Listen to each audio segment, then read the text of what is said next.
কিবা দিন কিবা রাত টানা 4 দিন ধরে 24 ঘন্টা একইভাবে পুকুরের জলে ভাসছে যুবক। বেলডাঙ্গার বড়ুয়ার এক যুবকের এই কাণ্ড কারখানা রীতিমতো সোশ্যাল মিডিয়ায় ভাইরাল। বেলডাঙ্গার বড়ুয়া ফরাজিপাড়ার বাসিন্দা ইকবাল হোসেন ছোট থেকেই মানসিক ভারসাম্যহীন। যখন তখন বাড়ি থেকে পালিয়ে যায় সে, কয়েকদিন পর আবার নিজে থেকেই ফিরে আসে, আবার কখনো কখনো দিনের পর দিন পুকুরের জলে ভেসে থেকেই যায়। বাবা মারা যাওয়ার পর মা কামিরুন বিবি ছেলেকে নিয়ে পড়েছেন মহা সমস্যায়। ছেলে চিকিৎসার জন্য জানিয়েছেন সরকারি আর্জি। মানসিক স্বাস্থ্যের জন্য সবার আগে যে নামটি মনে ভেসে ওঠে, সুস্থ মনের ঠিকানা মনোবীক্ষণ। যোগাযোগ নাম্বার 7477799513। বেলডাঙ্গার বড়ুয়া ফরাজিপাড়ার বাসিন্দা ইকবাল হোসেন ছোট থেকেই মানসিক ভারসাম্যহীন। যখন তখন বাড়ি থেকে পালিয়ে যায়, কয়েকদিন পর আবার নিজে থেকেই ফিরে আসে, আবার কখনো কখনো দিনের পর দিন একইভাবে পুকুরের জলে ভেসে থেকেই যায়। পাড়া প্রতিবেশীরা জল থেকে তোলার চেষ্টা করলেও কেউ পেরে ওঠে না। পথ চলতি মানুষ কেউ কিছু খাবার ছুঁড়ে দিলে সেই খাবার খেয়েই দিন কাটায়। আর ইকবাল হোসেনের সেই পুকুরে ভেসে থাকার ভিডিও বর্তমানে সোশ্যাল মিডিয়ায় রীতিমতো ভাইরাল।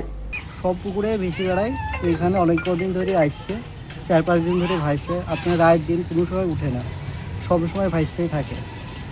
তো রাস্তার ধারে কেউ যদি টিফিন উফিন দেয় খাই, আর তাছাড়া আপনার পুকুরে সবসময় থাকে।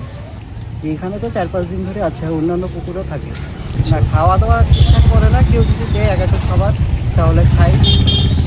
এমনি ভেসে ভেসে বেড়ায়, এমনি খেলাও করে, ভেসেও বেড়ায়, নাক মুখ ডুবি ভর ভর করে করে সারাদিন সারা রাত মানে ভেসে বেড়ায়। 4 দিন 5 দিন নাহলে উঠে না, 2 দিন নাহলে উঠে না, যদি তুলাই তাহলে উঠে, নাহলে উঠে না। খাওয়া দাওয়ায় তো রাস্তা দিয়ে যে যাচ্ছে, সেই একটা কোনো জিনিস কিনে দিলে সেটা নিয়ে তারপর খিচে, আর মাটি থেকে জল থেকে কেজি কুড়াইছে, কুড়ি মুখে ভরছে। এরকম তা 6 মাস হবে। একটা না বলতে গেলে 3 দিন 4 দিন থাকছে, থেকে আবার ওই পুকুরে যে পড়ছে 3 দিন 4 দিন, তারপর আবার হচ্ছে যাচ্ছে। মানসিক ভারসাম্যহীন হওয়ায় চিকিৎসা শুরু করা হলেও বাড়ি থেকে পালিয়ে গিয়েছিল ইকবাল। অত্যন্ত দুস্থ পরিবারের হওয়ায় বাবা মারা যাওয়ার পর মা কামিরুন বিবি ছেলেকে নিয়ে পড়েছেন মহা সমস্যায়। নিজে বিড়ি বেঁধে কোনো রকমের সংসার চালান। এই পরিস্থিতিতে ছেলের চিকিৎসা করার সামর্থ্য নেই, তাই ছেলের চিকিৎসার জন্য সরকারি সাহায্যের আর্জি জানিয়েছেন তিনি।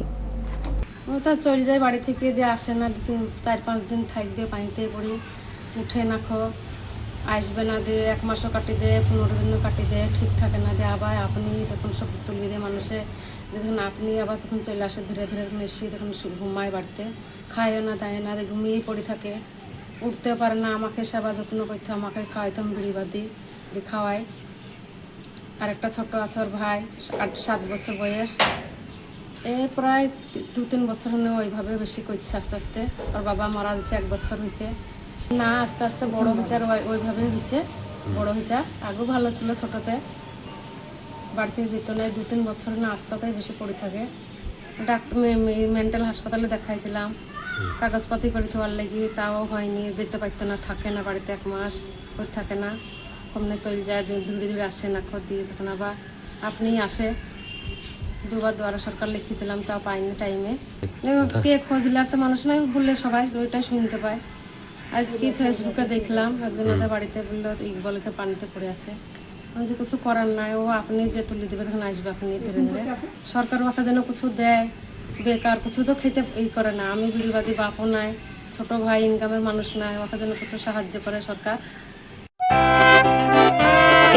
খোলা আকাশ অনেক তারার মাঝে, রামধনু রঙে যেখানে সবাই সাজে, নামি হোক কিংবা দামি, পেয়ে যাবে সব রকমই, ছোট হোক কিংবা বড়, কেনাকাটা হোক আরো আরো, নতুন ফ্যাশনে নতুন tradition, Libas family store, Libas family store. Libas, কাতাই, বহরমপুর, মুর্শিদাবাদ।